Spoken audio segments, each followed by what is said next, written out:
do-it-yourselfers. With Valentine's Day coming up, I wanted to make another fun charcuterie board that's festive for the holiday. And this time I'm going to be making some roses of either something like chorizo or salami or salchichon, pepperoni.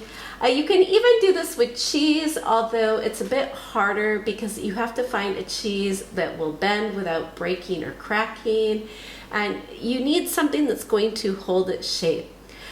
This is easiest if you buy a pre-sliced type meat, and here in Europe it's very easy to find a huge variety. Here in Spain, of course, the common things to find are chorizo and salchichon. And salchichon is basically like a salami. They're very similar. I've also gotten some pepperoni. I want to experiment a bit to see which ones I think are easiest to make. I made these in the past. I've also shown you how to make bacon roses, and I may make a new video so that I can show you a little bit more clearly how the process is done. I have a post up on my blog from years ago when I used it for a Valentine's Day salad, and I adorned the salad with some bacon roses and some strawberry hearts that were really easy to make.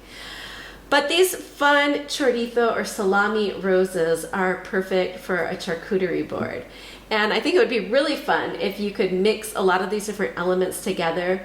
I've also shown you in the past how you can mold cheeses and cut cheeses into shapes, and those would look really cute on a charcuterie board too. You could use either some candy molds that are little hearts or some other Valentine's Day theme, and you can melt the cheese into those. And I might be doing that a little bit later, but right now I want to focus on this. So let's get started.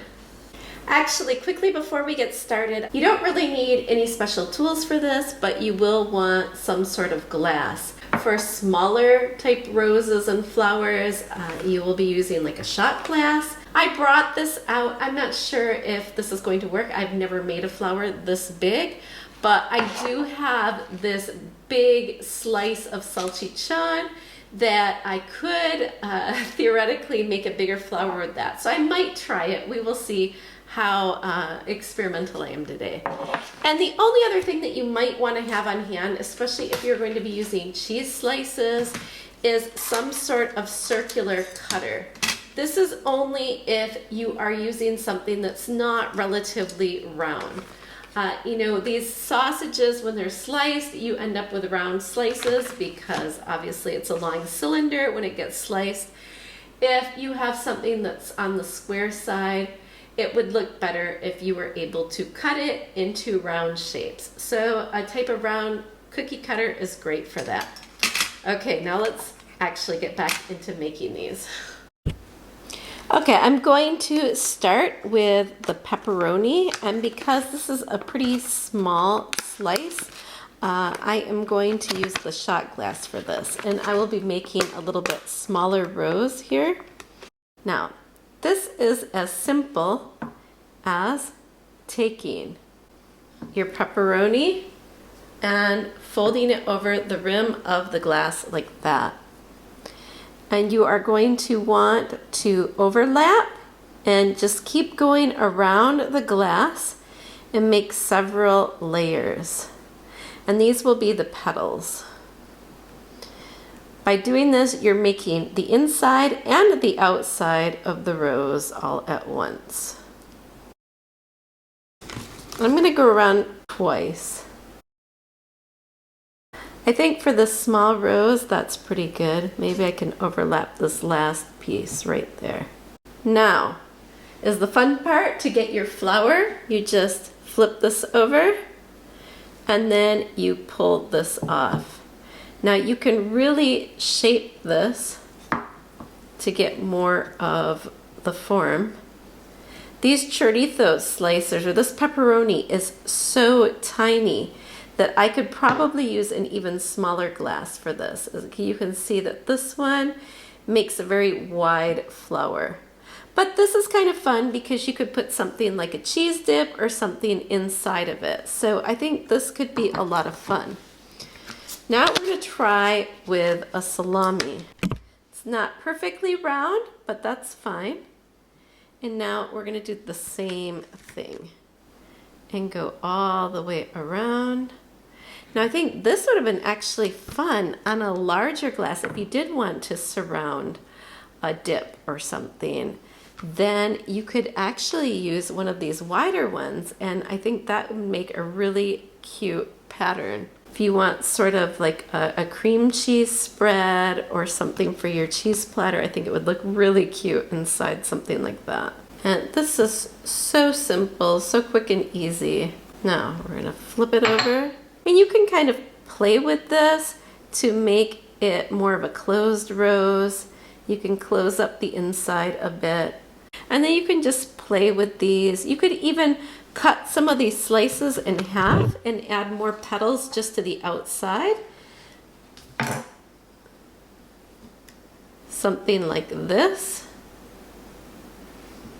And just add more petals to your rose. And you could even tuck the little ends underneath into some of these other pieces and just make a really cute rose.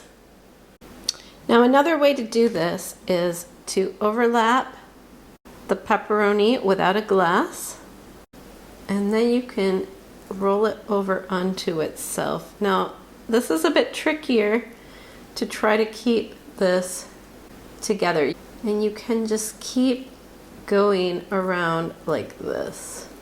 And I like to open out the petals on the outside. I think it makes it look a lot more realistic.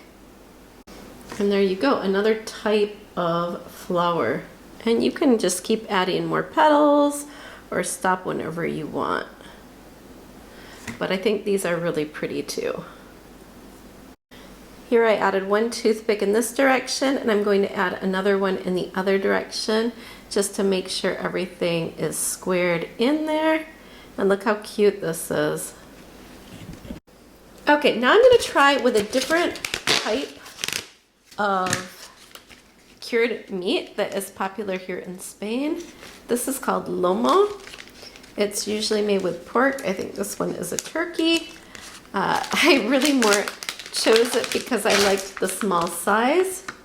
I generally choose pork, but I wanted to try this out.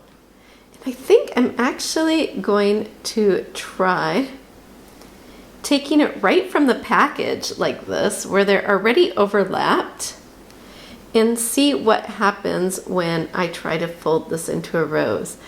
Now I might even be able to make two of these. If I were to cut this in half, I think I'm going to try that because I could end up with several for my board. Now these remind me of the bacon roses because of the color. It's very similar. The only issue I had with this is that with the fat veining through it, some of the petals were sort of breaking on me. I thought I was going to like the glass ones better. I've made these in the past and I've always liked them, but I'm really liking the ones that I'm just free form making. That's why it's always great to experiment and try things out yourself and see what methods you like. You don't always have to do things the same way as everybody else does. Here I'm taking the other half I cut off. Okay, well this one kind of fell apart on me, but that's okay. I still think it's pretty, and maybe I can fix it somehow. Now we're going to try with the cheese and see what happens. With the cheese, it's a good idea to leave this out, and you can do this with the meats too. If you find that they're too hard from being in the fridge, you can leave them out so that softens up, and then they're more pliable and you can work with it better. Now I am going to use my cutter, and we can melt the remaining bits there to put into candy molds to make some heart-shaped cheeses or something like that. The problem with cheese, you have to be very careful because cheese is pretty delicate, and when you are folding it, it has a tendency to break.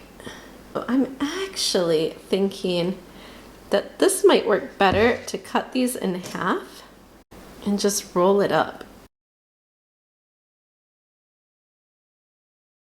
I'm going to secure it with a toothpick As you can see, the cheese is much more difficult. I was able to make these one year with the glasses, but they did start to fall apart, so I couldn't really make them ahead of time. And it really depends on which cheese you use. You really need to find a nice pliable cheese that you can bend and it won't just break really easily. Here I'm using chorizo. It's a bit bigger. I've decided not to even bother with the larger glasses. I like the look of the center when it is much more closed. So I am going to be using this instead. And just really overlap these. The chorizo is softer and more pliable than the pepperoni. So I think it will be easier to work with for this. Now there's different types of chorizo here in Spain. Some are much softer. The more you cure it, the harder it becomes. Now again, I like the look of filling this center area in by just adding a few more petals. You don't have to do that.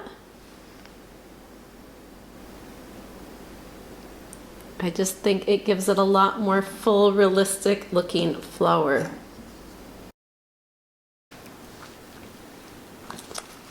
And there you have it. You can tidy up your roses a little bit by cutting off the extra little tips of the toothpick. You can also put cheeses and things around the toothpicks to kind of cover them up. Here I'm adding some bacon roses and some molded cheeses. I can show you how to make the bacon roses. Already have a video up on how to mold the cheeses. You can also use cookie cutters to form shapes, but I used candy molds that were in the form of hearts and flowers here. And then just play around with it, just add them however you like.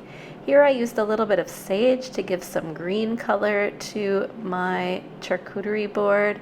One year I also used a bit of pesto flavored Gouda to make leaves, and I just think that the green really stands out and gives your charcuterie board a lot of color.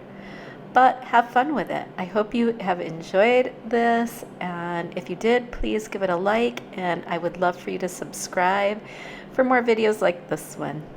Happy Valentine's Day.